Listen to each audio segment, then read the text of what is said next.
ইতালির জুয়ার বাজার ইউরোপের সবচেয়ে বড় জুয়া বাজারে পরিণত হয়েছে ইতালি। 2024 সালে দেশটিতে বাজি ধরার পরিমাণ 157.4 বিলিয়ন ইউরো ছুঁয়েছে। করোনার পর থেকে প্রতি বছর গড় বৃদ্ধির হার 15 ভাগের বেশি। দেশের অর্ধেকের কাছাকাছি প্রাপ্তবয়স্কদের জীবনে অন্তত একবার জুয়া খেলেছে।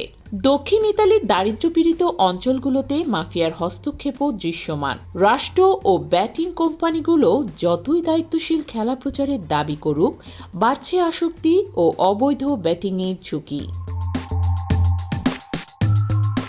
রোদ ঝলমলে সৈকত, পাহাড় ঘেরা শহর আর রোমান্টিক ছবির আড়ালে অপরাধ জগৎ। টাকার ছড়াছড়ি আর জুয়ার আসক্তি গ্রাস করে ফেলেছে পুরো ইতালিকে।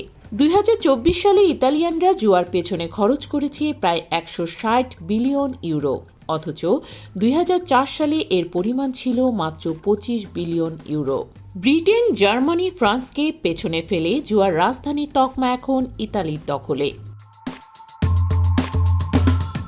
টাকার অঙ্কে বিশাল শিল্পখাত তৈরির মধ্য দিয়ে জুয়া হয়ে উঠছে এক অনিয়ন্ত্রিত অর্থনৈতিক দানব। ইতালির জাতীয় গবেষণা পরিষদের তথ্য অনুসারে দেশের প্রাপ্তবয়স্কদের প্রায় 43%, অর্থাৎ 2 কোটির বেশি মানুষ জীবনে অন্তত একবার জুয়া খেলেছেন। এর মধ্যে 1 কোটি লোক প্রতিদিন অন্তত 1 ঘন্টা সময় দেন জুয়ার পেছনে।